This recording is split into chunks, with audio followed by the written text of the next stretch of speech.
Bonjour à tous, j'espère que vous m'entendez bien. Petite frayeur, c'est les aléas du direct, donc on est content que notre présentation a pu enfin être chargée. Donc, je suis Nadège Espagnol, je suis directrice de l'équipe Climate Data Analytics chez EcoAct. EcoAct qui fait partie du groupe Schneider Electric. Et dans cette équipe Climate Data Analytics, on développe des solutions digitales et IA pour accompagner nos clients dans divers domaines de la sustainability. Donc ça, c'est un slide introductif pour vous parler un petit peu du positionnement d'EcoAct au sein du groupe Schneider Electric. On fait partie de la branche Sustainability Business de Schneider Electric, avec une panoplie d'offres de conseils élargies avec l'arrivée d'EcoAct, notamment sur la partie Sustainability Consulting, où on va travailler sur des sujets de stratégie de décarbonation, de stratégie climat, biodiversité, et également sur les solutions tournées vers la nature avec notre équipe NTBS. Un sujet important, c'est le fait de rejoindre le groupe Schneider. Ça décuple nos possibilités en matière d'investissement sur tout ce qui est data, IA et digital. Schneider est un acteur qui a beaucoup investi dans le digital depuis de nombreuses années. Et on vient justement s'intégrer dans cet écosystème assez riche au niveau de l'IA. Donc, je vais peut-être vous parler rapidement de l'agenda. Donc, moi, je vais vous donner des éléments d'intro sur comment on utilise ou on développe l'IA au sein de cette entité, Sustainability Business. Ensuite, je vais laisser passer la parole à Arnaud qui va vous parler du Use Case Supplier Engagement. Et enfin, Johan va vous détailler le modèle d'IA qui a été développé pour soutenir ce use case. Alors, je voulais commencer avec une quote, enfin une interpellation qui a été faite dans d'autres sessions aujourd'hui.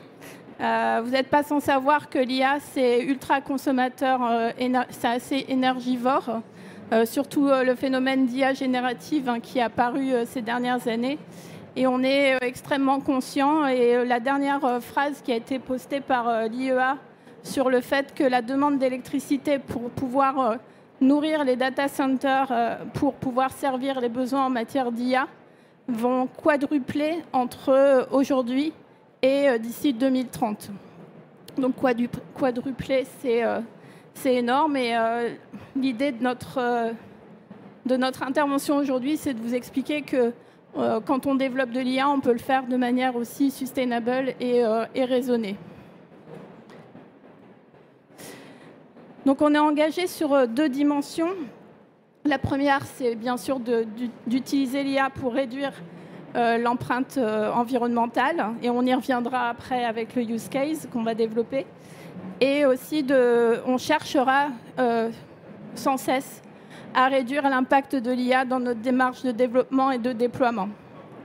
Donc, sur la partie AI for Sustainability, on utilise l'IA pour développer des stratégies sustainability, pour optimiser l'usage de l'énergie dans les buildings ou dans les data centers. Vous avez peut-être entendu parler des smart grids. Donc, c'est un terme technique qui permet justement de développer, d'utiliser l'IA pour ce type d'optimisation, pour étendre la vie des assets ou pour contribuer à l'économie circulaire également. Donc, c'est des usages qui sont largement déployés au sein du groupe.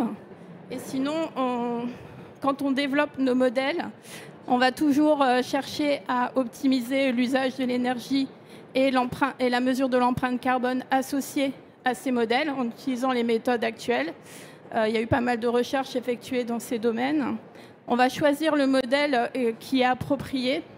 Il y a plusieurs typologies d'IA et on est assez sensible au fait d'utiliser le bon modèle et quand c'est nécessaire, la bonne technique.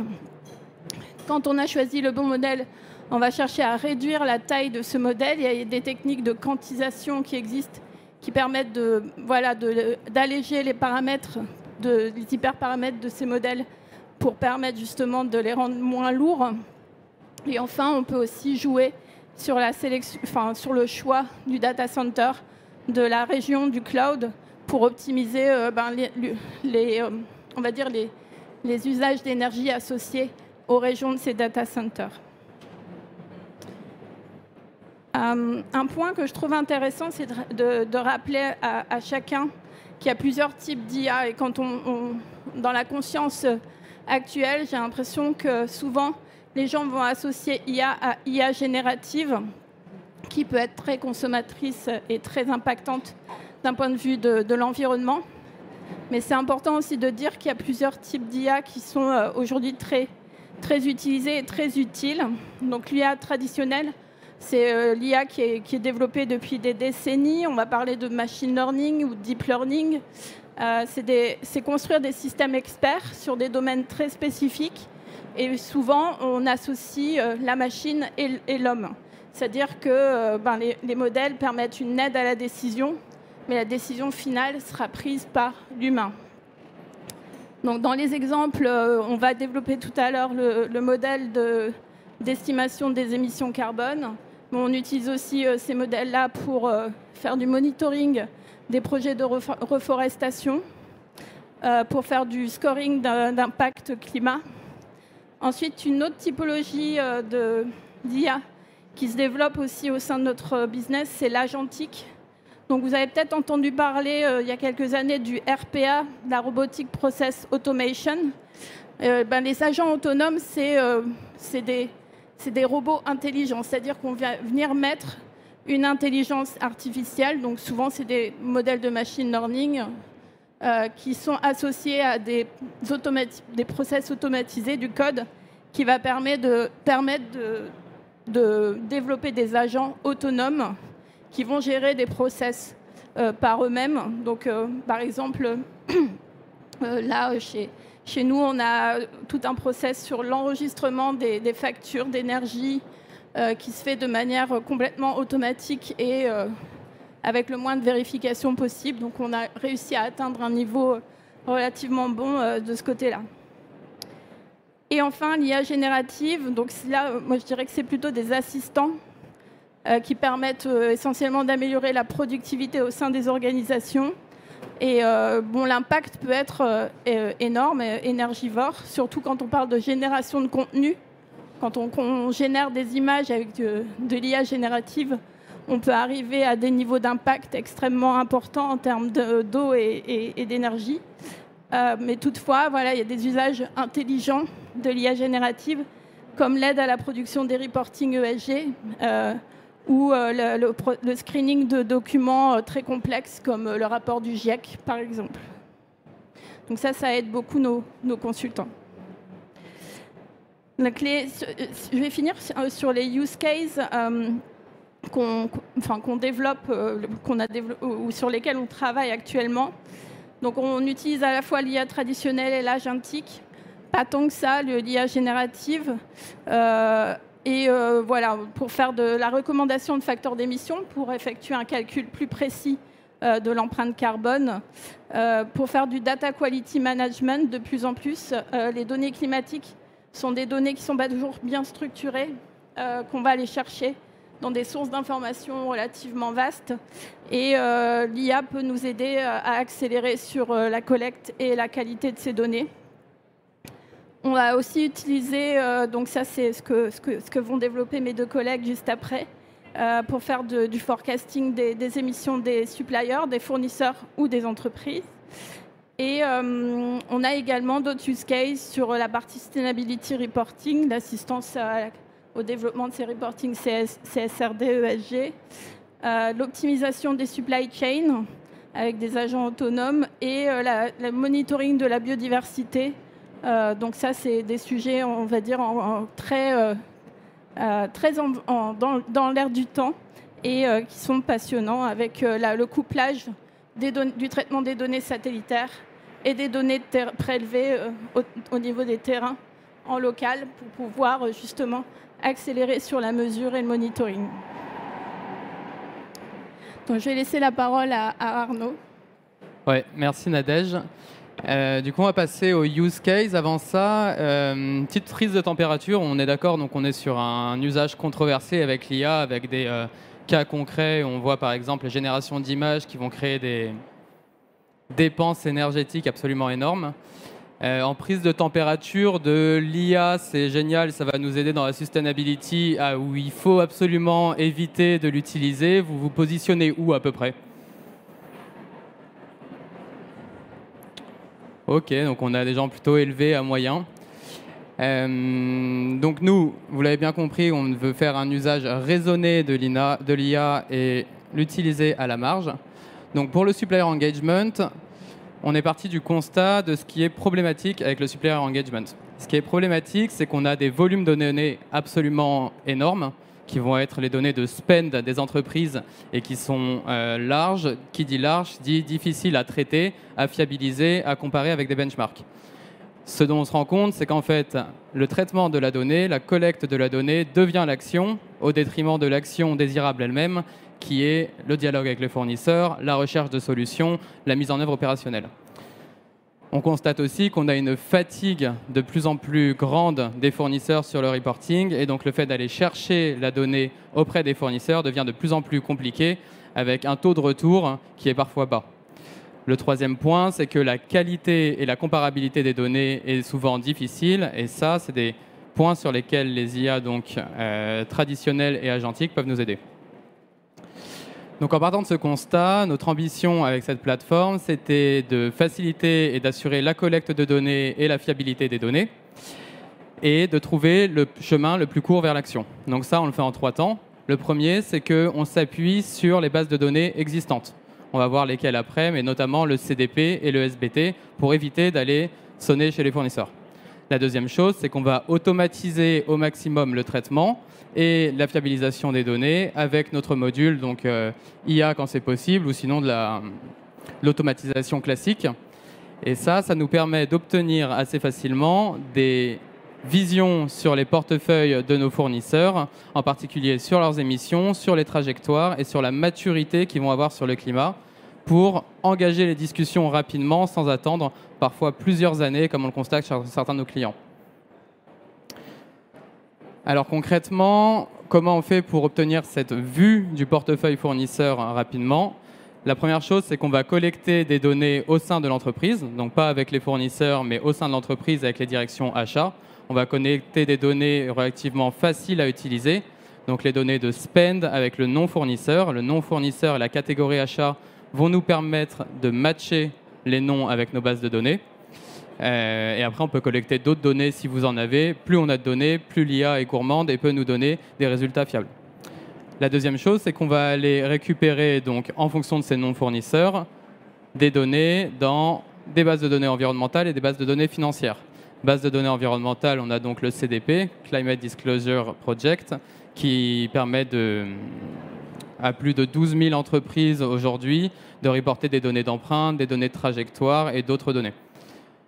On va aussi utiliser la base de données du SBT pour savoir qui est engagé dans une trajectoire. On va aussi utiliser les empreintes qu'on va retrouver dans l'ADEME avec le reporting obligatoire en France. Et on va aussi aller chercher des données avec DataGouv et FactSet, des données financières pour obtenir le CA, donc le chiffre d'affaires de nos fournisseurs. Et on va voir pourquoi après. Ça nous permet d'obtenir 3 types de résultats. Un premier résultat, c'est d'obtenir des facteurs d'émission spécifiques aux fournisseurs. Donc comparé à des facteurs d'émission qui sont des moyennes qu'on va retrouver par exemple avec l'ADEME si vous êtes familier avec les exercices d'empreinte. La deuxième chose, c'est qu'on va aller récupérer les trajectoires avec le niveau d'ambition et on va pouvoir modéliser les trajectoires de chacun des fournisseurs, modéliser les trajectoires de tous les fournisseurs ensemble et modéliser selon plusieurs scénarios l'impact des trajectoires de vos fournisseurs sur votre propre trajectoire. Et la troisième chose, en fait, le fait de screener toutes ces données, ça nous donne énormément d'informations si les fournisseurs sont plus ou moins matures sur le climat. Donc déjà, s'ils reportent ou non dans ces cadres, et s'ils reportent, quel type de données ils reportent et avec quel niveau de qualité. Donc ça va nous permettre aussi de faire un scoring sur les fournisseurs pour adapter le niveau de discussion, le cas échéant, avec les fournisseurs et de ne pas tous leur servir le même discours. Donc concrètement, ce qu'on en ressort, c'est déjà un screening de la maturité. On va ressortir des indicateurs qu'on a ici dans un tableau de bord, mais on peut aussi utiliser les données qu'il y a derrière pour adapter le scoring, pour savoir qui est engagé et dans quoi, dans votre panel de fournisseurs. Ça, c'est une première indication qui nous permet derrière de faire des matrices de maturité des fournisseurs et donc d'adapter le discours. Le deuxième cas d'usage, et c'est là-dessus qu'on va se concentrer le plus, notamment avec Johan qui va vous expliquer comment on fait, on va récupérer les empreintes des fournisseurs qu'on va multiplier par votre taux de pénétration chez vos fournisseurs. Donc votre spend divisé par le CA, ça nous donne le taux de pénétration, donc l'importance de votre activité pour votre fournisseur, qui est déjà en soi un indicateur intéressant pour savoir le pouvoir de négociation que vous avez, et qui permet du coup de s'allouer un prorata de l'empreinte. Là-dessus, on va principalement utiliser les algorithmes d'IA parce qu'on se rend compte qu'on a des données soit pas totalement complètes, par exemple des fournisseurs qui vont reporter seulement le scope 1 et 2, ou des fournisseurs qui vont reporter sur le scope 3, mais seulement le déplacement des employés et qui ne vont pas forcément reporter les catégories qui vous intéressent. Donc ça, on va aller chercher des moyennes sectorielles bien plus précises que ce qu'on ferait avec juste des moyennes sectorielles, à partir des informations de vos fournisseurs. Et c'est Johan qui va développer ça. Le troisième point, c'est sur les trajectoires. Donc on va être en capacité de modéliser les trajectoires de chaque fournisseur, de tous les fournisseurs, et l'impact sur votre trajectoire à vous, selon un scénario optimiste où tout le monde atteint sa trajectoire SBT, et des scénarios plus réalistes où on va minorer l'ambition des fournisseurs pour avoir des gains un peu conservateurs. C'est les trois use cases qu'on va avoir avec l'IA. On va avoir beaucoup de bénéfices à faire ça. Donc le premier bénéfice, c'est d'avoir une première vision très rapidement de votre portefeuille fournisseur avec des données climat. Le second bénéfice, c'est qu'on va avoir des données comparables avec tout ce qu'on a dans le CDP, qui est globalement une mine d'or. C'est plus de 8 ans de données climat de milliers d'entreprises qui nous permettent d'estimer assez précisément pour chacun de vos scopes d'émissions si c'est comparable ou non. Donc aussi de repérer les données aberrantes et les fournisseurs qui reportent des données de mauvaise qualité. Et ça va nous permettre surtout d'avoir des facteurs d'émission spécifiques. Et qui dit spécifique dit des facteurs d'émission qui évoluent d'année en année. Donc on va pouvoir voir combien les fournisseurs vont réduire ou au contraire augmenter leurs émissions d'une année à l'autre. Et donc vous allez pouvoir valoriser, le cas échéant, des réductions de vos fournisseurs sur votre activité.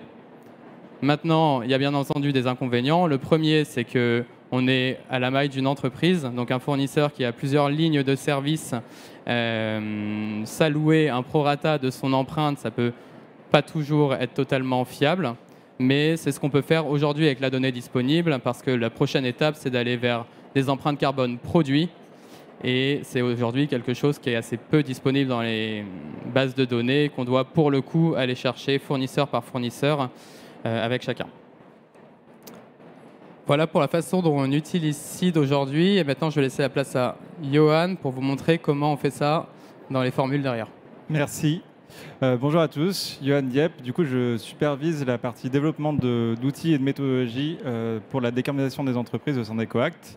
Et je vais tenter de vous expliquer plus en détail comment et pourquoi surtout on a développé des modèles d'estimation d'émissions. Le premier challenge qu'on se retrouve avec le reporting extra-financier, c'est qu'il est beaucoup moins normé que le reporting financier. On n'a pas d'obligations de reporting qui sont très fortes et même de comparaison et de cohérence entre les différentes initiatives de reporting. Et on le voit sur ce graphe. Donc, Arnaud vous a présenté que le CDP était la base de données qui fait référence en termes des données des émissions dans le monde pour l'instant. Et on voit en fait que 46% des entreprises qui reportent des émissions ne reportent pas leur scope 3. Or, le scope 3 représente 90% des émissions des entreprises. Donc, c'est un gros manque en fait dans ce reporting qui, si on le laisse de côté, génère des risques de transition assez élevés, puisque avec le temps, on va avoir des exigences de reporting qui vont augmenter, et du coup, le fait que l'empreinte qui serait calculée à date ne serait pas du tout représentative de l'empreinte dans 5 ans ou dans 10 ans, par exemple. Et donc, on va essayer d'utiliser l'intelligence artificielle, non pas pour estimer pour donner un chiffre, puisqu'on peut le sortir, on peut sortir un chiffre total d'émissions estimées pour une entreprise, mais plutôt pour venir combler ces manquements liés au reporting et aussi pour adresser des problèmes liés à la qualité de données. Quand on parle du coup de chaîne de valeur, on essaye de calculer des émissions attribuées, du coup qui, comme Arnaud l'a présenté, sont un prorata des émissions totales d'un fournisseur qui est en fonction du montant dépensé sur le chiffre d'affaires total du fournisseur. Un premier use case qu'on peut avoir, c'est une entreprise qui reporte ses émissions, mais qui ne reporte pas certaines catégories, par exemple du scope 3. Ici, on aurait une entreprise qui ne reporte pas les catégories d'achat de biens et services et d'immobilisation, par exemple, les 3.1 et les 3.2. Or, pour ce secteur, pour une entreprise de ce secteur, on considère que ces postes d'émission sont matériels et significatifs, et du coup, on va pouvoir venir combler ces trous en produisant une estimation sur ces catégories. Donc, on va quand même se baser sur l'existant, mais on va venir enrichir la donnée, avoir des émissions d'une certaine façon augmentées. On va aussi potentiellement avoir d'autres catégories d'émissions, comme les déplacements domicile-travail, qui ne seront pas forcément matériels dans l'empreinte d'une entreprise pour ce secteur, et du coup, on ne va pas forcément venir les estimer. Le deuxième use case qu'on peut avoir, c'est une entreprise qui reporte toutes ces émissions, mais on se rend compte qu'en faisant nos contrôles de cohérence avec l'intelligence artificielle, une de ces catégories apparaît aberrante ou apparaît comme une erreur de qualité de données.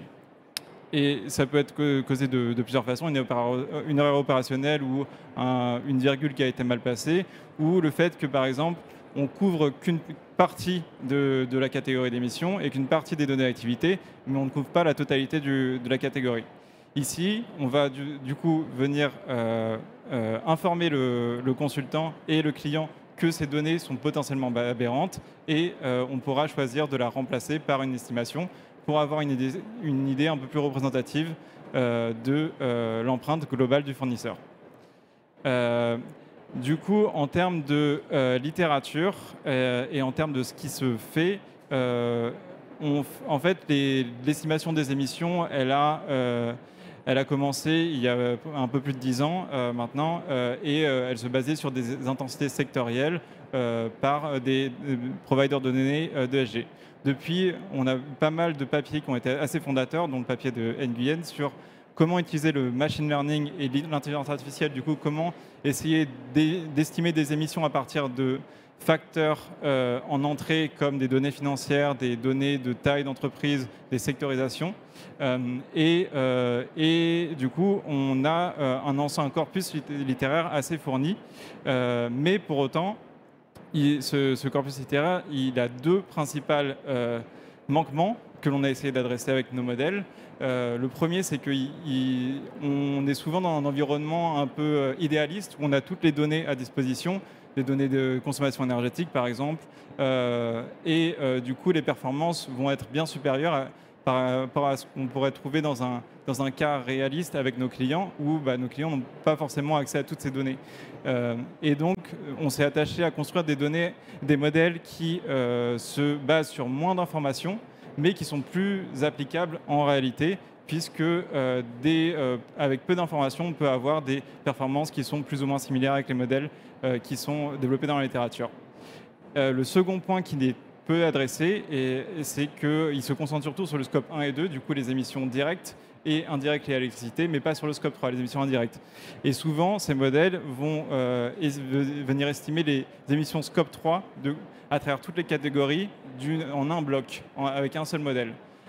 Or, en fait, on se rend compte qu'en fonction des secteurs, on aura vraiment différentes caractéristiques et les différentes catégories du scope 3 ne vont pas avoir le même poids relatif et ne peuvent pas donc être estimées de la même manière. C'est pour ça qu'on a un modèle du coup par catégorie du scope 3 qui nous permet du coup d'avoir des estimations plus granulaires au niveau des différentes catégories. Enfin, je voudrais revenir sur trois différenciateurs de nos modèles. Le premier étant qu'on a du coup travaillé sur un dataset d'entraînement, puisque en soi un modèle n'est d'aussi performant que les données sur lesquelles il se base. Et du coup, sur ces données, on a donc pu se baser sur nos experts climatiques dans notre activité de conseil pour vraiment nettoyer cette base de données et avoir des données d'émissions pour 12 000 entreprises. La limite, pourtant, c'est que le reporting, on le sait maintenant, et pour l'instant, est surtout biaisé vers des grosses entreprises qui ont les moyens de le faire. Et donc, pour estimer des émissions de PME ou d'entreprises de taille plus modeste, on va être assez biaisé et assez limité dans les performances et les résultats. Le deuxième point est qu'on a donc des modèles qui sont simples dans leur construction, dans les données qu'ils requièrent et surtout qui se basent sur des régressions linéaires et donc qui sont compréhensibles d'une certaine façon. Parce qu'on peut comprendre l'impact de telle ou telle variable sur l'estimation finale puisqu'on peut la décomposer et on peut on peut en comprendre son influence. Et enfin, le troisième point, c'est que nos modèles peuvent être audités, c'est-à-dire qu'on sauvegarde tous les paramètres des modèles et donc on peut reproduire toute estimation dans le futur, toute estimation qui a déjà été effectuée. Et surtout, dès qu'on a de nouveaux points de données, on vient venir les enrichir, on vient venir réentraîner nos modèles pour les enrichir et pour avoir des modèles de plus en plus exhaustifs. Et du coup, on a aussi un papier de recherche, dont je vous montrerai à la fin dans les ressources, qui a été publié. Et si vous avez d'autres questions plus spécifiques, on détaille vraiment toute notre approche méthodologique sur le pré-processing et sur les différentes représentations dans notre dataset dans ce papier. Donc en conclusion, ce qu'on voulait vous apporter, c'est que l'intelligence artificielle en fait, peut être utilisée de plusieurs manières pour estimer les émissions, même dans le cadre de la sustainability. Mais notre approche n'est pas juste de sortir des chiffres, mais vraiment de mettre l'humain et l'expert au centre et de lui donner les moyens par exemple, corriger des erreurs ou de lui donner toutes les métriques nécessaires pour qu'il puisse faire son travail le plus facilement possible. Et donc, c'est vraiment notre approche d'avoir une intelligence artificielle raisonnée qui se base beaucoup sur l'input expert métier et qui soit compréhensible à la fin. On peut passer maintenant aux questions, si vous en avez.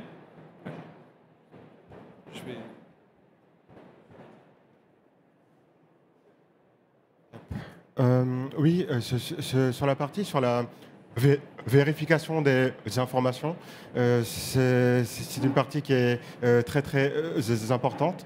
Donc vous servez seulement du CDP ou ça peut aussi être les rapports des entreprises parce que comme le CDP ne vérifie pas forcément les informations, un fournisseur peut par exemple se tromper sur les assurances, sur les émissions et cela, mais si c'est dans leur propre URD, ça peut être vérifié par un tiers après. Très bonne question. En soi, du coup, dans le CDP, on a des niveaux de vérification des émissions et on peut savoir quel pourcentage des émissions est couvert par ce niveau de vérification. Donc, ça nous donne déjà une certaine idée, et je l'avais mis dans le slide au début, de quel pourcentage a été vérifié par une tierce partie auditée et quel pourcentage d'émissions n'est pas vérifié. Mais sur la question des URD, on ne les utilise pas parce qu'en fait, il n'y a pas de base de données qui recense toutes ces informations et du coup, il faudrait aller URD par URD pour récupérer l'information. C'est des travaux qui sont en cours, c'est un autre type d'IA qui va venir du coup collecter ces informations. Mais bon, on se pose des questions, comme vous l'avez dit, de méthodologie. Est-ce qu'on est sur une méthodologie existante et comparable? Dans le CDP, on a ces questions de méthodologie qui sont détaillées. Donc on peut se référer, on peut comprendre comment les émissions ont été calculées plutôt que prendre le chiffre pour acquis. Et donc ça nous forme déjà une base. Mais dans le futur, je pense que avec la CSRD, il y aura de plus en plus de reporting et de plus en plus de reporting centralisé. Et donc on pourra plus utiliser ces données qui sont reportées dans les URD, en effet. Peut-être pour compléter, mais tu l'as dit, Johan, hein, la vérification par nos experts reste quand même un point crucial du process. Au-delà d'utiliser des outils comme l'IA, on a aussi des outils comme nos experts, nos consultants experts, qui sont d'ailleurs pointus sur le domaine de calcul des émissions et qui peuvent facilement identifier des données qui peuvent leur sembler peu justes par rapport au secteur de l'entreprise ou la connaissance qu'on peut avoir parce qu'on a pu travailler aussi avec certains de ces acteurs. Donc ça aussi, ça reste quand même un point important de notre process. D'autres questions?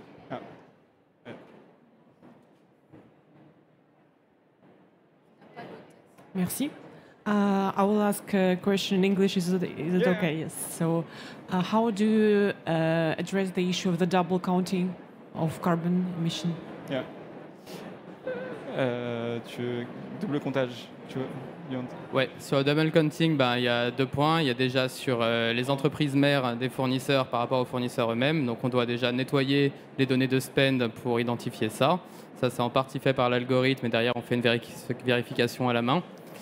Et ensuite, sur le double counting dans l'empreinte GHG en elle-même, on va aller retirer, pareil, à la main, toutes les émissions qui ne sont pas dans la catégorie 3.1. Et derrière, on va faire, et ça c'est plutôt un aspect méthodologique d'expertise bilan carbone, on va aller faire le lien entre les nouveaux facteurs d'émissions qu'on va récupérer, les facteurs d'émissions existants pour faire une catégorie 3.1, donc d'achat de biens et de services, avec une part d'émissions spécifiques aux fournisseurs et une part d'émissions pas spécifiques aux fournisseurs. Et on va revoir à la main comment les deux se complètent. Yeah.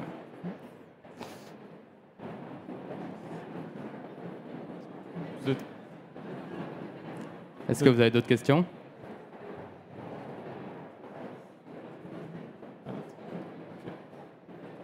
Non.